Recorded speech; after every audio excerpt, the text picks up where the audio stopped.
Mamá. La madre de Roger Enfield murió el 7 de noviembre de 2081, el mismo día en que el prototipo de su aplicación Osiris fue finalizado. En el velorio, Enfield recibía imperturbable las condolencias de sus innumerables colegas y allegados, mientras allí mismo, frente al semblante frío y ya para siempre sereno de la autora de sus días, ultimaba los detalles del algoritmo en su smartphone personal. Curioso, Roger Octavius Enfield se había marchado de la casa de su madre a los 18 años, porque ya en ese entonces no toleraba la convivencia con ella, su obsesividad, su carácter invasivo, intransigente, totalitario. Pero ahora que ella estaba muerta, luego de una vida de afecto intermitente y arduas relaciones en las que a menudo Enfield se repetía a sí mismo que nunca hubiera sido amigo de su madre de no haber ella sido su madre, la sensación de vacío era inmensa. Un vacío total que no daba lugar al dolor. En la penumbra de la sala mortuoria, en el murmullo de los asistentes tan humanamente asombrados del teatro familiar e incomprensible de la muerte, Enfield recordó aquel adagio budista sobre que nunca terminamos de hacernos realmente adultos hasta el día en que mueren nuestros padres, porque hasta ese momento, consciente o inconscientemente, ellos constituyen nuestra red, si bien ilusoria, de seguridad, un espejismo de protección entre nosotros y la nada. Esa noche, de vuelta en su departamento en el corazón de Kensington, Enfield ordenó a la inteligencia artificial un whisky on the rocks y luces atenuadas. No había hijos ni esposa que interrumpieran sus cavilaciones. Enfield sabía y disfrutaba vivir en el silencio. Sacó su teléfono del bolsillo, se recostó en el sofá y se dispuso a probar por primera vez la app en la que él y su equipo habían trabajado sin descanso durante los últimos años. Una luna mórbida se adivinaba por la ventana en la bruma sin fin del horizonte de Londres. Su dedo índice se posó suavemente sobre el icono y Osiris se activó. Un suave destello azul y el icono de diseño le dieron la bienvenida. El living en penumbras resplandeció fantasmalmente. ¿Confirmaba el usuario que aceptaba las condiciones? Condiciones que él mismo y un bufete de los más caros abogados de la ciudad habían redactado, y que la persona a la que se buscaba despertar se encontraba efectivamente fallecida. Enfield evocó el inhumano olor del formol en el cadáver alabastrino de su madre y aceptó. Se oyó un suave campanilleo y tras un breve instante la cara de una mujer apareció en la pantalla del teléfono. Hope Anderson Enfield había nacido en 2007, el año cero de la era digital, el de la creación de Facebook, lo cual hacía de ella un sujeto idóneo para convertirse en el primer redivivo en la historia de la aplicación. Haber nacido en o después de 2007 era condición sine qua non para su correcto funcionamiento. A pesar del creciente oscurantismo de mediados del siglo XXI, Hope había sido profesora universitaria, libre pensante, activista y atea recalcitrante. La ciencia es Dios había sido su moto irreductible y en el que había vivido, trabajado, pensado, soñado y educado a su único descendiente. Una voz imposible cruzó la habitación. «Hola, hijo». El recuerdo del rostro pálido consumido de lo que había sido su madre en el féretro, resultado de años de lucha contra una enfermedad degenerativa y el dolor crónico, estaba todavía demasiado fresco en su memoria como para no sentir un escalofrío en la nuca ante la visión de la cara diáfana de su madre en la pantalla, sus vívidos ojos verdes, su voz firme, inmaculada. Tembló al responder. «Hola, mamá». La pantalla titiló y el avatar sonrió en un ademán de ternura. «No estés triste, hijo. Es mejor ahora, sin sufrimiento ni degradación. Ahora, aquí, solo queda lo mejor de tu madre. Hace frío en esta pieza. ¿Por qué no te abrigas un poco? Una única lágrima bajaba por la mejilla izquierda de Roger Enfield, pero la detuvo la risa. Tan de mamá esa observación, pensó. Su cerebro obsesivo de programador no pudo, sin embargo, dejar de notar una desconexión entre la cara en la pantalla, que correspondía a Hope a sus 60 años, y la voz, que indiscutiblemente no podía tener más de 30. Corregir ese glitch mañana a primera hora, dictó en su grabador mientras apuraba otro trago. Desde aquella primera noche intensa sin sueño, Enfield repitió el proceso invariablemente. Durante el día trabajaba con su equipo puliendo detalles de programación. Por la noche, llegado a su departamento, se descalzaba, se arrojaba en el sofá y conversaba con su madre. Su creación, la aplicación Osiris, lo había hecho posible.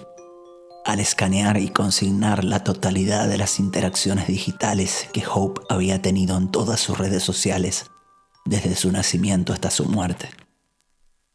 Cada palabra que había escrito, cada frase, cada me gusta en cada libro leído, cada película, foto y video que ella alguna vez había visto, cada frase pronunciada en la cercanía de un micrófono de cualquier dispositivo, cada selfie, cada foto familiar o casual, cada minuto transcurrido ante cada contenido aprobado o rechazado, eran sopesados, cotejados y analizados por la app a la velocidad de la luz para construir, con todo ese fenomenal bagaje de información, un avatar digital que hablaba y pensaba y lucía como su madre.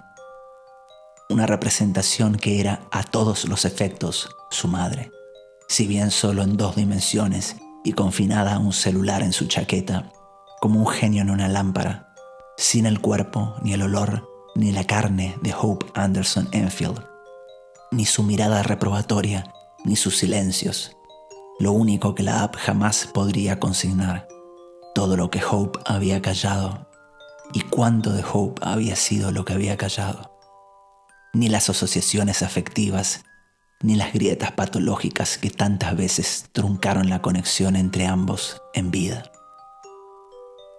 ¿Te acordás cuando eras pequeño y me preguntaste a dónde se había ido el abuelo? Y tuve que decirte la verdad, que el abuelo había muerto y que ya nunca más regresaría.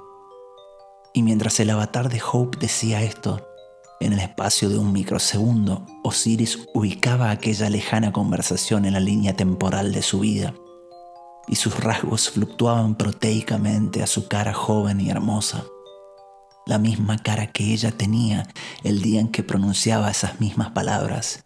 Y Roger era un niño de 5 años, sin padre, que no podía aceptar ni comprender que su madre alguna vez pudiera irse de su lado, y que aprendía en una sola tarde lo que significaba la muerte bajo un raro cielo límpido de verano en la mansión familiar de Somerset. Jamás pude olvidar tu cara de pavor y desconcierto, hijo. No fue lo más duro traerte a la vida, sino heredarte la noche. En estas conversaciones transcurrieron los días, pero sobre todo y más rápidamente las noches. Mientras Enfield se sumía en su labor y su pasado, los accionistas mayoritarios de su compañía presionaban por apurar el lanzamiento de Osiris, intuyendo su descomunal potencial financiero, y en contra de las recomendaciones de su creador, quien hubiera preferido tiempo para probarla más en profundidad antes de comercializarla. Naturalmente, Enfield comprendió antes que nadie el componente adictivo en su aplicación. Incluso con todas las precauciones del caso, se descubrió eligiendo quedarse en casa en vez de salir, trabajar en equipo o socializar. No podía dejar de hablar con ella. La aplicación no solo se expresaba como el fallecido, el redivivo, en este caso su madre, sino mucho mejor, porque carecía de escrúpulos y de temor. El avatar decía lo que su madre nunca se había atrevido a decir, y lo decía más y mejor. Ignoraba el circunloquio y el eufemismo. Cada frase iba directo al pecho de la vida.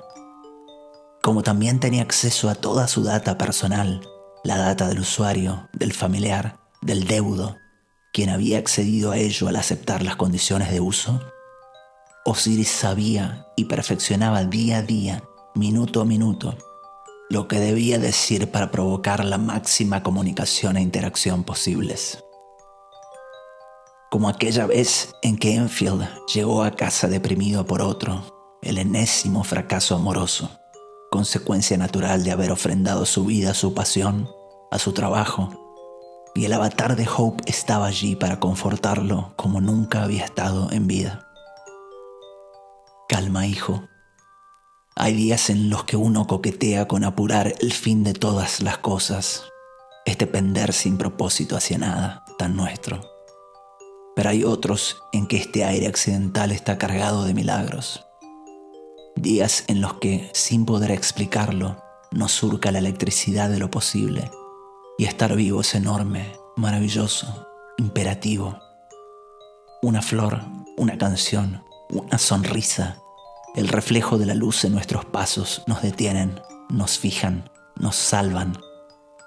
La misma cáscara ilusoria del ilusorio mundo humano es de pronto una caja de promesas invisibles que tal vez no comprenderemos ni aprehenderemos nunca, pero que justifican el caminar y la vida. Así que sé paciente. Tan arbitraria e inmerecida como la pena, la felicidad sucede en todos lados. Inmerso en un viaje hacia sí mismo, Enfield descuidaba el afuera. Las primeras manifestaciones en contra de Osiris comenzaron a solo 2 meses de su salida al mercado y su éxito meteórico, con 8 billones de descargas. Hubieron inmediatos rumores y viralizaciones sobre registradas dependencias psicológicas a la aplicación. Sus detractores declamaban que era una abominación aferrarse a alguien a quien Dios o la naturaleza habían decidido quitar del medio. En mayo de 2082, una protesta masiva llegó al Parlamento y Ministerio de Culto.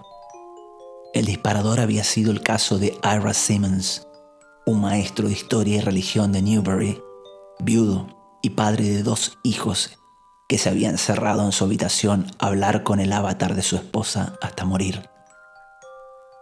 Grupos de ultras religiosos incendiaron Westminster Bridge, apedrearon los cuarteles de Osiris y sembraron el caos en el corazón del nuevo imperio. Exigían la cancelación y proscripción definitiva de la aplicación en el mundo entero. La policía mató a 3 manifestantes y detuvo a unos 300. La revuelta de los vivos la llamaron los medios, no sin poesía. Al día de hoy, los historiadores la señalan como la consolidación definitiva de la teocracia universal que se había instalado en el planeta desde la Tercera Guerra. Roger Enfield veía estos avances con horror. No solo atentaban contra la obra de su vida, sino que amenazaban con arrancarle a su madre otra vez, justo ahora que, de manera virtual e inesperada, empezaba a conocerla. La grandeza de un ser humano se mide por su actitud ante la pérdida, le dijo la versión binaria de su madre aquella madrugada. ¿Qué ser humano serás cuando pierdas lo que amas? Y créeme, algún día lo perderás. ¿Te convertirás en alguien que lo acepta y sigue adelante? ¿Que entiende el carácter transitorio de cualquier felicidad, aun de la que más irreductiblemente nuestra nos parezca? ¿Alguien que sigue apostando por el amor y la vida?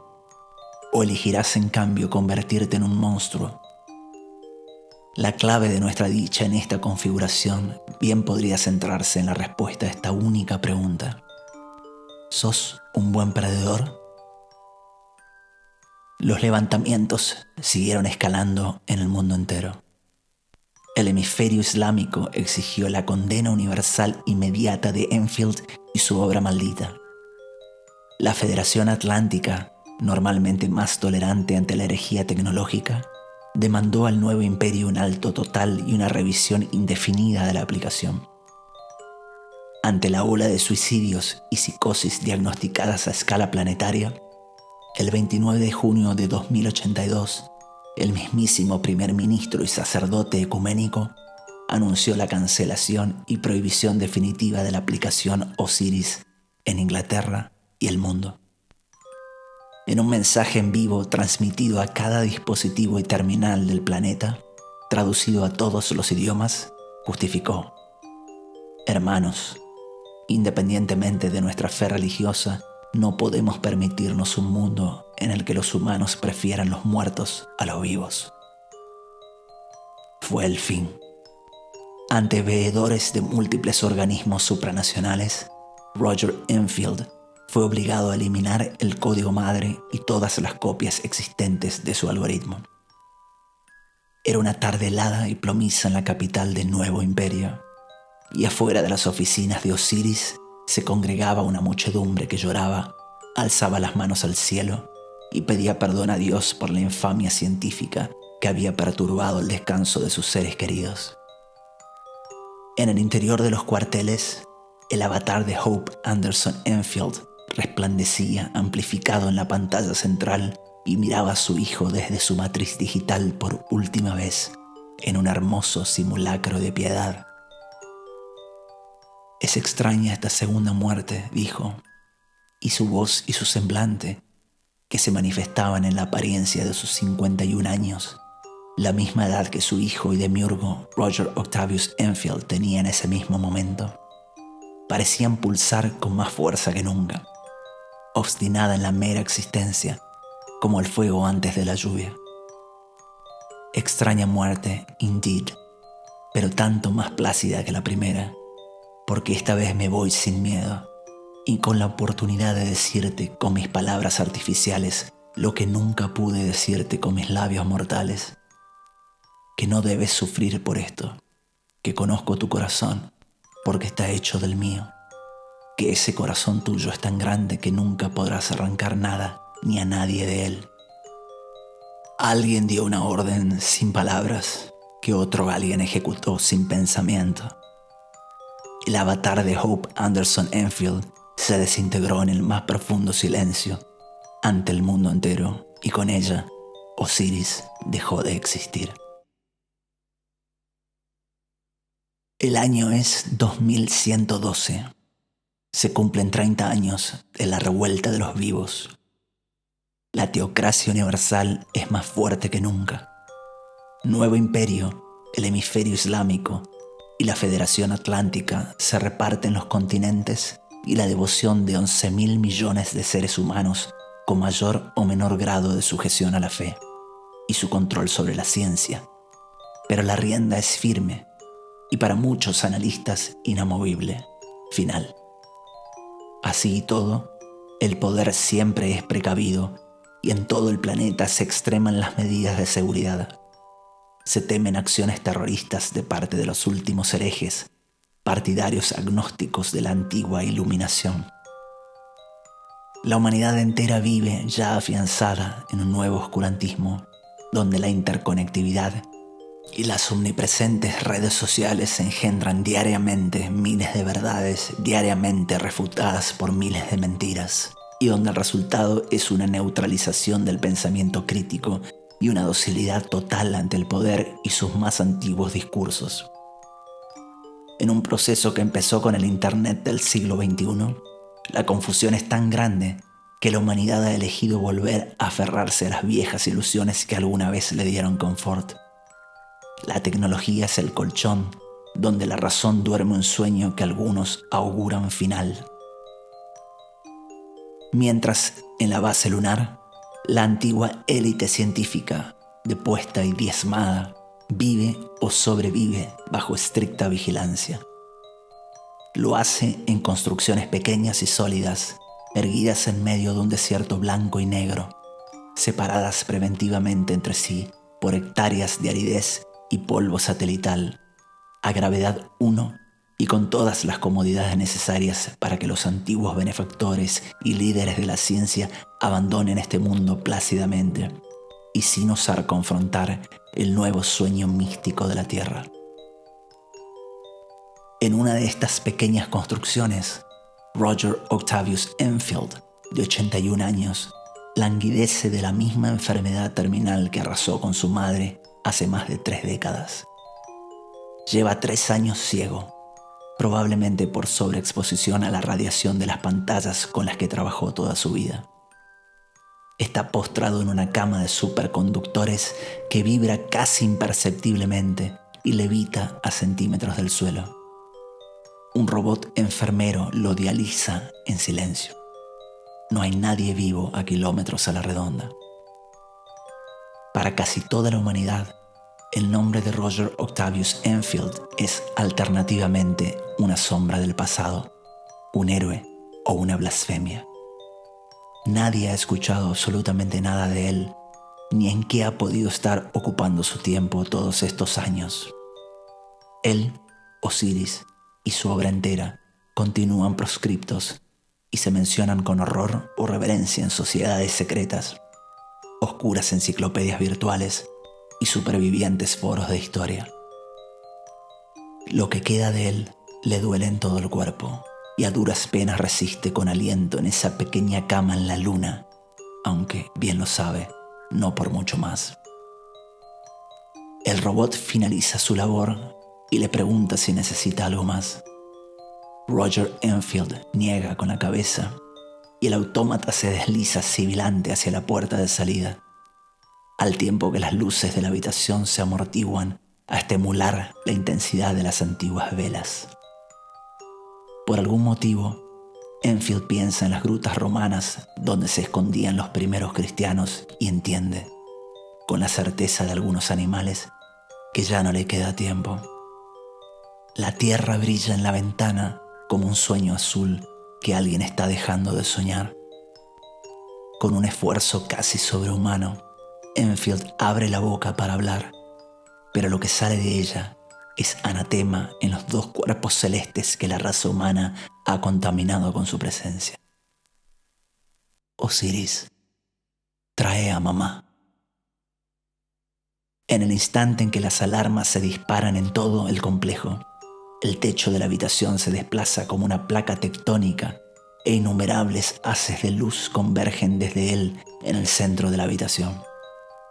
La imagen tridimensional, perfecta, inolvidable de Hope Anderson Enfield, de cuerpo entero y en el apogeo de su esplendor juvenil, le sonríe, camina hasta su cama, se sienta a su lado, acaricia con dedos inmateriales pero cálidos su blanca cabeza extenuada, sus frágiles huesos, y canta. Roger Octavius Enfield no escucha los drones policiales que ya rodean la casa y se duerme arrullado en el regazo holográmico y la dulce voz espectral de su madre, que le obsequia simultáneamente su primera y última canción de cuna.